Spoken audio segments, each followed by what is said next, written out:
Perkenalkan, saya Madanida Mufasyaro dengan NIM 2022-610022, mahasiswa semester 6 Program Studi Pendidikan Bahasa Indonesia, Fakultas Keguruan dan Ilmu Pendidikan Universitas Madura. Pada kesempatan ini, saya akan mereview buku kumpulan puisi Nabi Baru karya Triyanto Triwikromo. Triyanto Triwikromo adalah sastrawan tanah air, lahir tanggal 15 September 1964. Beliau merupakan redaktur pelaksana Sastra Harian Umum Suara Merdeka dan dosen penulis kreatif Fakultas Sastra Universitas Diponegoro, Semarang. Triyanto Triwikromo telah memperoleh berbagai penghargaan, anugerah tokoh seni pilihan Tempo pada 2015. Buku yang sama masuk 5 besar Kusala Sastra Khatulistiwa. Ia juga menulis kumpulan puisi selir Musim Panas. Menerima penghargaan sastra tahun 2009 dari Pusat Bahasa untuk buku kumpulan cerpen ular di Mangkuk Nabi. Dan penghargaan kesetiaan berkarya dari Kompas tahun 2017. Sepanjang 2013 sampai 2019, telah 17 cerita Triyanto masuk cerpen pilihan Kompas. Selain itu, banyak pula karya yang diterjemahkan ke bahasa asing, seperti buku Surga Sungsang, yang sudah diterjemahkan ke banyak bahasa, seperti Jerman, Inggris, Prancis, dan juga Arab. Dunia baru butuh nabi baru, namun tak seorang pun ingin dipilih jadi nabi. Lalu, bagaimana pencarian sang nabi terus dilakukan? Triyanto Triwikromo memperoleh anugerah tokoh seni 2015 pilihan majalah Tempo untuk kumpulan puisi Kematian Kecil Kartosoewirjo. Menjawab pertanyaan itu dengan ungkapan-ungkapan sok serius, tak terduga, konyol, dan segar dalam buku ini. Kadang-kadang wajah malaikat Nun mirip dengan wajahmu. Pada saat wajah malaikat Nun mirip denganmu, ia akan menyampaikan sabda-sabda tak terduga padamu. Sabda sesat, sabda hebat, omong kosong. Cover. Kita mungkin bingung mendengar judulnya, Nabi Baru. Apalagi jika melihat cover yang sepertinya jika dilihat sekilas aneh rasanya. Karena kata, gambar, dan simbol yang ada dalam covernya seperti bertabrakan dengan judulnya. Jika kita melihat teksnya, kita akan menemukan toxic, as always, we will, God, big mouth says nothing, shall we meet at 7 p.m., hot love, cold beer, kiss my ass, warna yang beragam dari hijau, biru, kuning, merah, dan juga tanda-tanda yang bentuknya beragam, seperti hewan, tubuh manusia, tanda silang, paku, tulang. Teks, warna, dan tanda yang muncul sebenarnya adalah metafor untuk menunjukkan kehidupan itu sendiri yang beragam. Cover yang sangat penuh dengan warna dan rupa ingin menghadirkan sesuatu dalam konteks metafor yang berwarna, memberikan pemahaman kepada pembaca bahwa hidup ini jangan monokrom, hidup ini jangan hanya satu warna. Satu warna yang dimaksud adalah jangan hanya hidup dalam satu pemahaman, jangan hanya hidup dalam satu ideologi, karena dengan tidak memberi ruang kepada hal yang sifatnya itu saja, maka akan memberikan warna pada kehidupan. Lalu, mengapa judulnya Nabi Baru? Menggunakan landasan utama agama sang penulis yaitu Islam, penulis mencoba untuk mencari sesuatu yang baru, sesuatu yang membuat bergairah untuk mengungkapkan hal-hal yang membuat kita berpikir ulang tentang kenabian. Namun juga membebaskan isi buku sehingga tidak perlu dihubung-hubungkan meskipun beberapa nabi yang disebut merupakan nabi-nabi Islam dan nabi yang penulis kenal.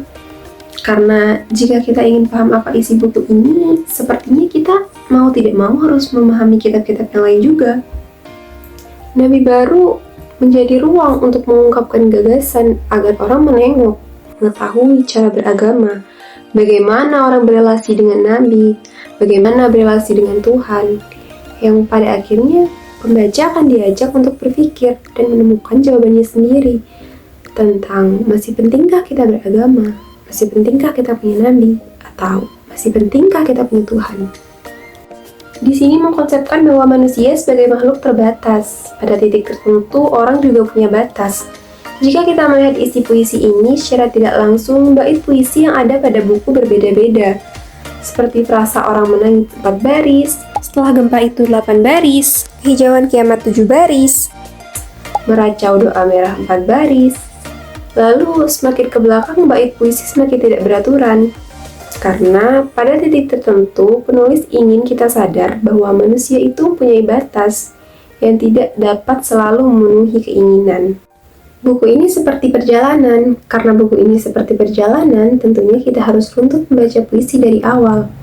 Untuk memahami sang aku dan kau yang selalu berdialog, yang kadang-kadang sangat frontal, sampai pada batas tertentu akan menemukan keduanya tidak ingin kalah, dan juga sama-sama memiliki keinginan yang lain. Hubungan Nabi satu dengan Nabi lainnya. Dalam sejarah keberagaman Nabi yang dikenal, Nabi dijadikan sebagai makhluk yang kreatif, menyebut nama Nuh, Musa, dan yang lain agar teks ini memiliki pijakan realitas bahwa pernah mengenal Nuh dan Musa serta Nabi yang lain, agar tidak memicu kontroversi yang membuat perlu adanya Nabi baru. Meskipun pada akhirnya Nabi baru itu tidak pernah ditemukan, seorang manusia pun yang dicari oleh kau di sini tidak ditemukan. Bahkan aku yang ditunjuk menjadi Nabi tidak mau menjadi Nabi baru. Dengan kata lain, apakah kita perlu Nabi baru? Atau kita yang memperbarui pemahaman kita terhadap Nabi yang selama ini kita tahu? Lalu, mengapa malah Nabi, bukan pengkhotbah seperti Ustadz, Kiai? Kan mereka yang menjadi penafsiran. Di sini menggunakan Nabi agar muncul ketertarikan kepada pembaca, menggugat, memprovokatif, namun masih dengan cara merangkul. Karena dengan Nabi baru, orang masih bisa memahami Nabi secara baru, atau memahami apakah kita perlu Nabi baru. Dalam keberagaman konvensional seperti sekarang ini kan diperlukan manusia-manusia juru selamat seperti Syekh sebagai perantara kepada Tuhan yang disebut Nabi. Lalu mengapa Nabi sangat penting? Karena landasan penulis Islam, Nabi merupakan simbol untuk mencari dan menyatukan dengan Tuhan. Dengan adanya buku ini dapat mengajak orang untuk berpikir tentang cara beragama yang lebih baik dan cara berhubungan dengan Tuhan yang lebih baik. Dengan begitu, kita dapat diingatkan jika kita sebenarnya makhluk yang memiliki kesalahan atau kekeliruan. Makanya, ikhtiar untuk dalam mencari Nabi baru penting meskipun dalam buku tidak ada seorang pun yang diajak untuk menjadi Nabi. Meskipun judulnya Nabi baru, isi buku ini bukan tentang bagaimana kita memahami Nabi, namun ada sesuatu yang keliru dalam berelasi dengan Nabi. Tentu saja, sebenarnya narasi keliru ini dalam banyak hal. Kita berelasi dengan Tuhan secara keliru, kita berelasi dengan Nabi secara keliru, kita beragama bisa saja secara keliru. Sehingga buku ini mencoba untuk berusaha tidak menjawab pertanyaan-pertanyaan itu, tetapi untuk mencoba mencari kembali kebergairahan beragama. Pada buku ini, setiap bait puisi berbentuk tanya jawab. Terdapat tokoh berbeda yang muncul pada puisi satu dengan puisi yang lain, meskipun ada tokoh yang sama pada beberapa bait puisi, seperti pada awal puisi, Aku dan Kau. Lalu ada juga tokoh-tokoh lain yang muncul seperti Syekh Cacing, Nun, Nin. Dalam buku ini, para tokoh Syekh Cacing ketemu malaikat Nun, bertemu nabi palsu, penjual kitab yang aneh-aneh.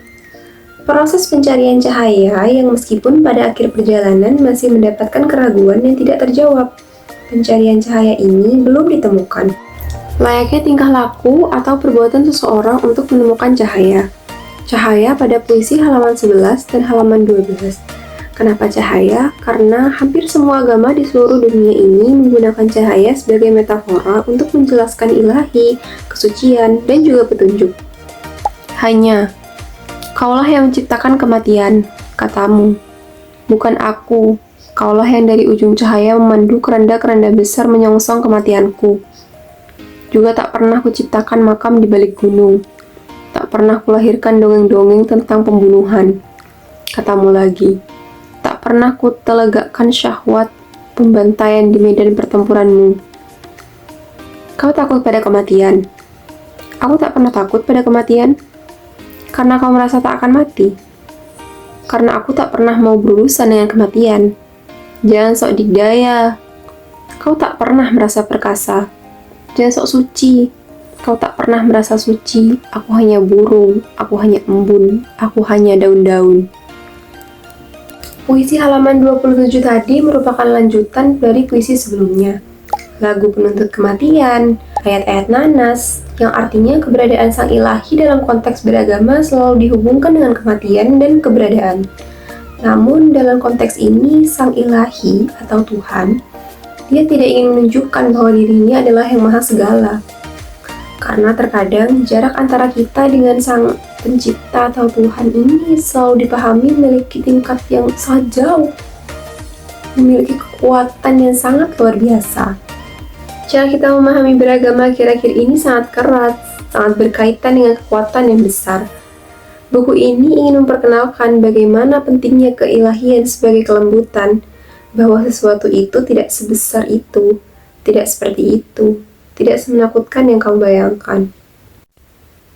Buku ini membuat seperti sebuah provokasi. Apa jadinya jika kita salah menafsirkan kitab-kitab yang selama ini kita baca? Dari pertanyaan itulah buku ini lahir. Dari jangan-jangan sebenarnya aku ini juga salah. Aku salah membaca dari perilakuku. Jika aku salah membaca, apa hubungannya dengan kematianku? Apa hubungannya dengan Tuhanku? Ini memang hal yang sangat personal, namun sering menggelisahkan. Buku ini mencoba mencari kembali kebergairahan beragama.